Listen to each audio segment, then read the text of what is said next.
Wow, কি রূপ, কি সৌন্দর্য, মানে কল্পনার অতীত।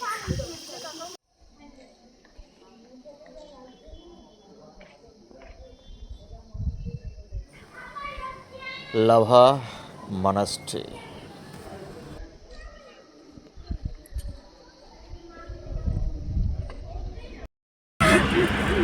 ওয়াও,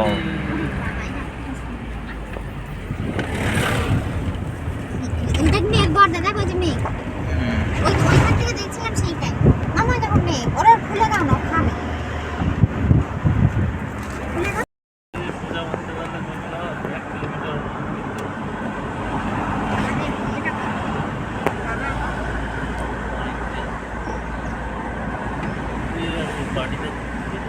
পাহাড়ি উপত্যকার অসাধারণ ভিউ। ওয়াও,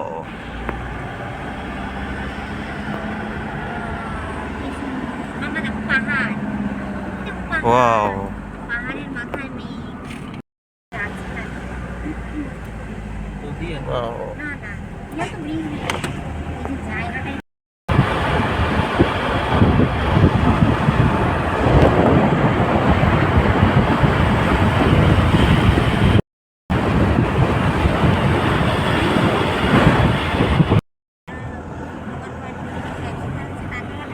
যাচ্ছি লাভার দিকে।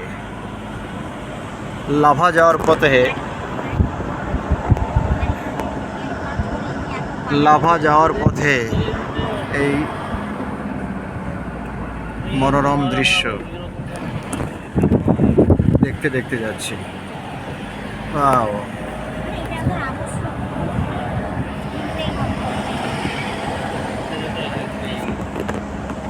গরুবাথান পার হয়ে লাভা যাওয়ার পথে।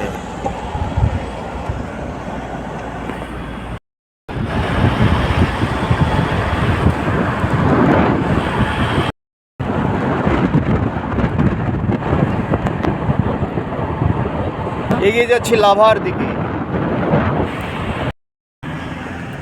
গরুবাথান পার হয়ে চেল নদী দেখে আমরা চলেছি লাভার পথে।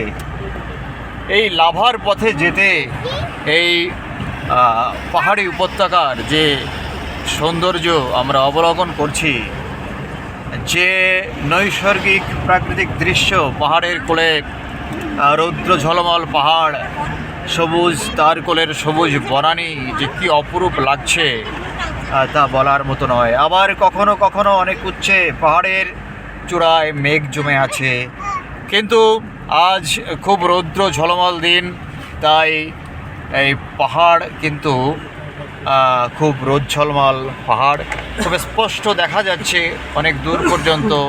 পাহাড়ের কোলে যে ছোট ছোট বাড়িঘরগুলো, বন বনানীর মাঝে ধাপে ধাপে চা বাগান, বাগিচা, এগুলো পাহাড়কে এক অপরূপ শোভায় অলঙ্কৃত করে রেখেছে।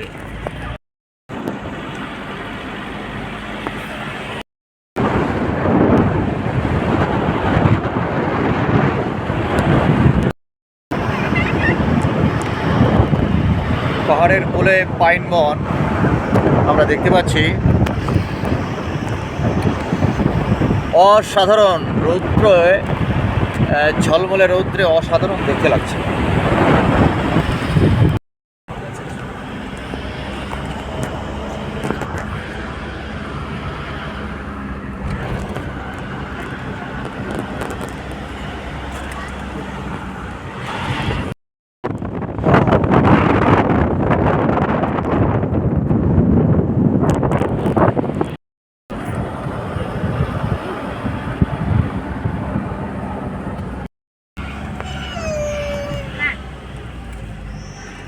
এবার খুব খাড়াই রাস্তায় উঠছি।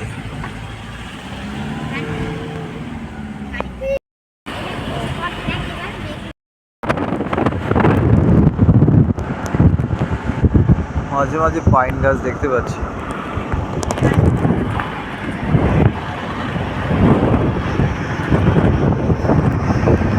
পুরো মেঘে ঢাকা পাহাড়। ওয়াও। পাইন ফরেস্ট, এটা কুয়াপানি, লাভা যাওয়ার পথে কুয়াপানি পাইন ফরেস্ট। ওয়াও,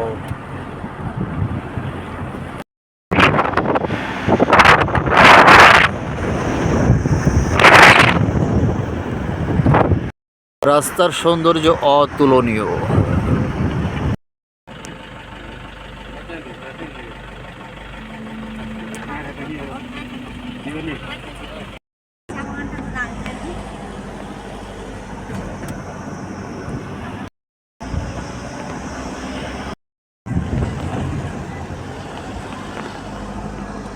শুধু নয়ন ভরে দেখতে হয়, চুপচাপ দেখে যেতে হয়, এরকম সৌন্দর্য। পাহাড়ের একেবারে মাথায় চলে এসেছি, প্রায় মাথায় চলে এসেছি, একদম উপরে। এবং পাহাড়ের একদম উপর থেকে পাহাড়ের সেই সৌন্দর্য যে কি অপরূপ, কি অসাধারণ, তা না দেখলে বোঝা যায় না।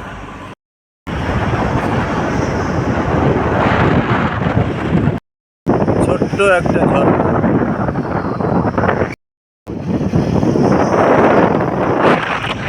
পাহাড়ের মাথায় পাইন ফরেস্ট, অসাধারণ নৈসর্গিক দৃশ্য।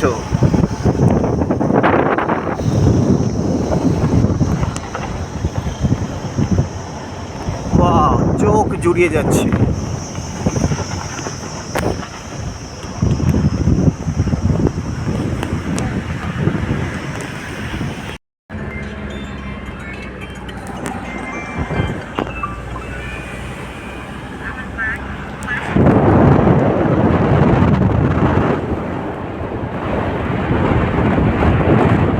লাভা, এখন ঠান্ডা হাওয়া পাচ্ছি। লাভা আর 3 কিলোমিটার দূরে, লাভা যাওয়ার পথ অতুলনীয়, মানে নৈসর্গিক সৌন্দর্য। দুপাশেই পাইন বনের সারি, পাইন গাছের সারি, পাইন বন।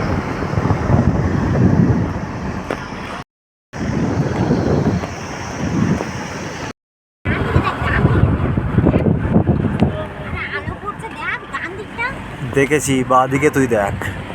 হ্যাঁ, এবার দেখছি ওই দিকটা, এবার ওই দিকটা এসেছে।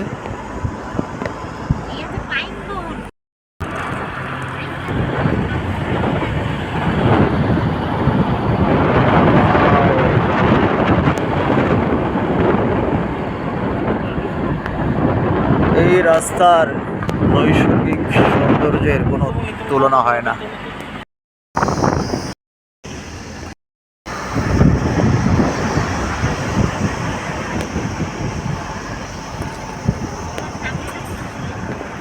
বাদিক দিয়ে দেখো,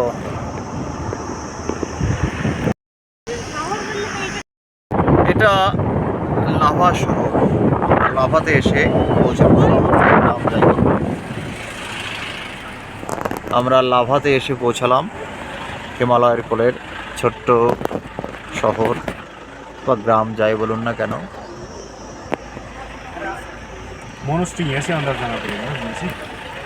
থাকা খাওয়ার জন্য এখানে পেয়ে যাবেন প্রচুর হোটেল ও হোমস্টে।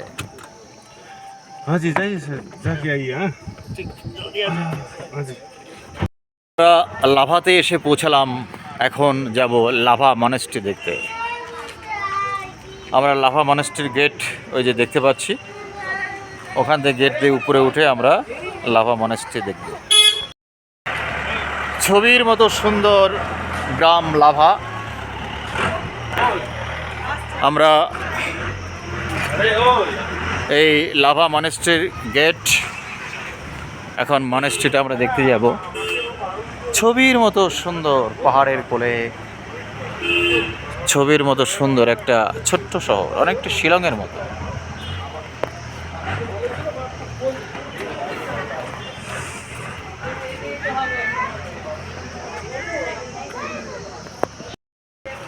মনেস্ট্রির গেট দিয়ে আমরা প্রবেশ করলাম।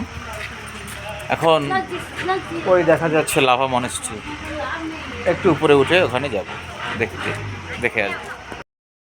লাভা মনেস্ট্রি থেকে জাস্ট এই রাস্তা দিয়ে এপাশে, শুধু এপাশে একটু তাকাতে হবে, দেখতে হবে।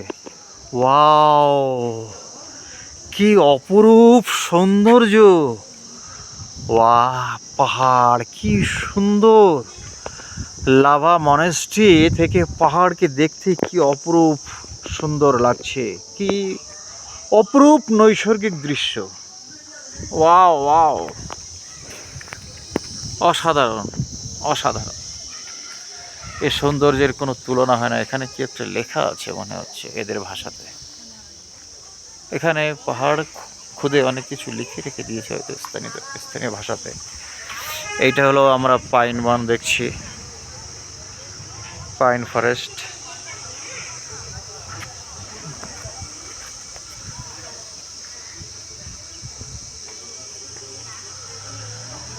রাস্তা চলে গেছে আর এই রাস্তার সাইডে দেখ আমরা এই ঘর বাড়ি, লোকের ঘর বাড়ি, আর ও, ওই থেকে আমরা একটু কি সৌন্দর্য! মানে ভাষায় প্রকাশ করা যায় না এই সৌন্দর্য। আরো আছে পাহাড়। শুধু চোখ, বা শুধু স্থির চোখে নিঃশব্দে শুধু দেখে যেতে হয়। ওয়াও,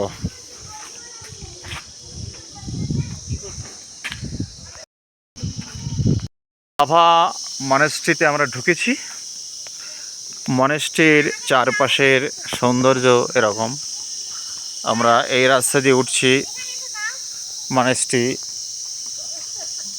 দেখতে। আচ্ছা, দুজন বাচ্চা মংকে দেখতে পাচ্ছি সামনে। লাভা মনেস্ট্রি এরিয়াতে আমরা রয়েছি। দূরে মানে মেঘে ঢাকা পাহাড় দেখতে পাচ্ছি, সুন্দর মানে ধূম্র জালে আবিষ্ট পাহাড়। লাভা মনেস্ট্রির চত্বরে আমরা দাঁড়িয়ে আছি। অসাধারণ প্রাকৃতিক সৌন্দর্যে মোড়া এই যে মনেস্ট্রি, অসাধারণ কি সৌন্দর্য! মানে ভাষায় প্রকাশ করার মতো নয়। এই সৌন্দর্যকে কিভাবে ব্যাখ্যা করি, সেই ব্যাখ্যা করার ভাষা, সেই ভাষার ঝুলিতে, আমার ঝুলিতে সেই ভাষা নেই। হয়তো বিভূতিভূষণ বন্দ্যোপাধ্যায় বা বঙ্কিমচন্দ্র চট্টোপাধ্যায় যদি এখানে দেখতেন, তাহলে তারা হয়তো তাদের সুন্দর ভাষা দিয়ে সঠিকভাবে এই সৌন্দর্যকে প্রকাশ করতে পারতেন। আমি সেই প্রকাশে অক্ষম, সেই ভাষার ভাণ্ডার আমার ঝুলিতে নেই। যে অলংকারে, ভাষার যে অলংকার দিয়ে এই সৌন্দর্যকে ব্যাখ্যা করা যেতে পারে, সেই অলংকারের ভাণ্ডার আমার ঝুলিতে নেই। It's mine. It's mine. It's mine, Mama. It's mine. Mama. It's mine. It's mine. Wow, ওয়াহ, দুষ্টু কি করে!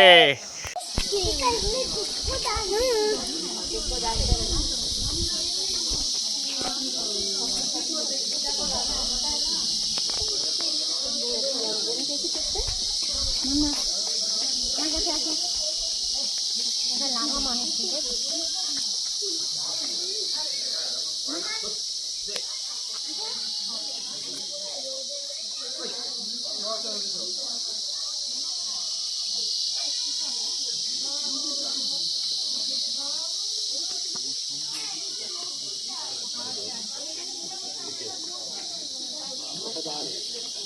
মনেস্ট্রির সামনে চলে এসেছি।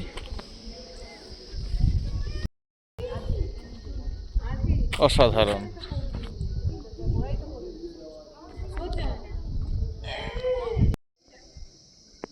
Lava monastery.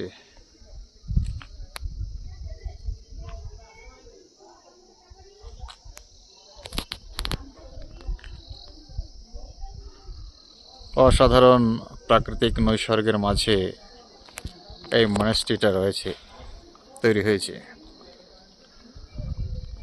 অসাধারণ প্রাকৃতিক সৌন্দর্যের মাঝখানে দাঁড়িয়ে আছে লাভা মনাস্ট্রি।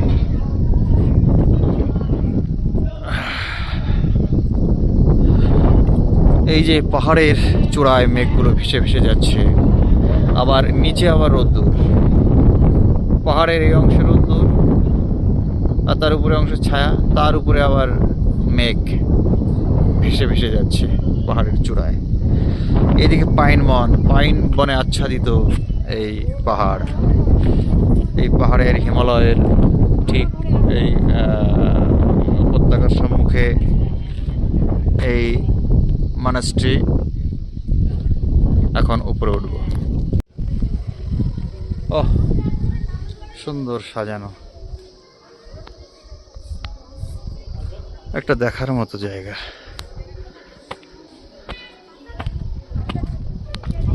থাক, বসুক বসুক, থাক। এর চারিদিকে সৌন্দর্য, লিমিটলেস সৌন্দর্য।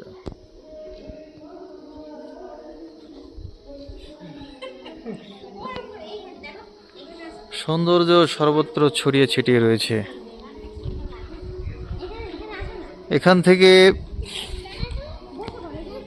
কিছুটা এই ফুল গাছ যদি আরো কিছু এখানে থাকতো আরো সুন্দর লাগতো দেখতে। এটা মনে হয় আবাসন নাকি, এখানেও ঢোকা যাবে কি জানি। ভিতরে যাই, দেখি কি আছে।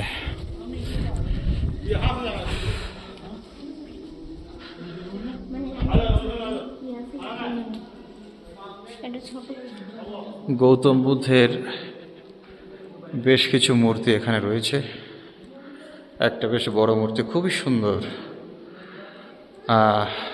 বাহ, একটা শান্তির পরিবেশ বিরাজ করছে এখানে।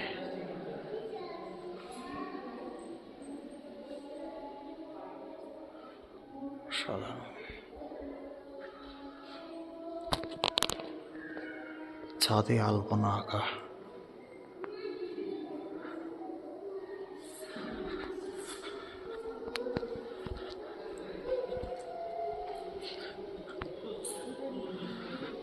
পিলারগুলোও কত সুন্দর।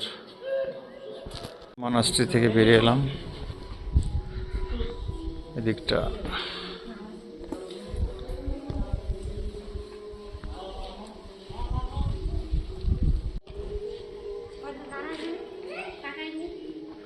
এই মনাস্ট্রির উপর থেকে পাহাড়টা দেখার মতো সৌন্দর্য। পাহাড়ের কোল দিয়ে পুরো পাইন ফরেস্ট।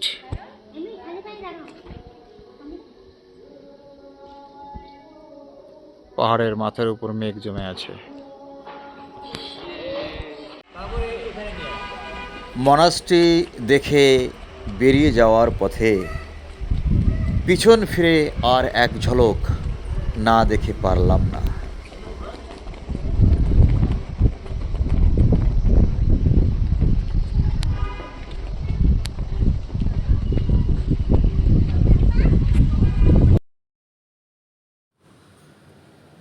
পাহাড়ের চূড়ায় এই লাভা মনাস্ট্রিটাকে এত ভালো লেগেছে যে সত্যি এখান থেকে যেতে ইচ্ছা হচ্ছিল না, তবু যেতে হয়। কিন্তু ইচ্ছা আছে, সুযোগ পেলে আবার এখানে আসব। সত্যি অতুলনীয়, অসাধারণ একটি জায়গা। এখানে এলে একটা অপার শান্তিতে মনটা ভরে যায়। নমো বুদ্ধায়।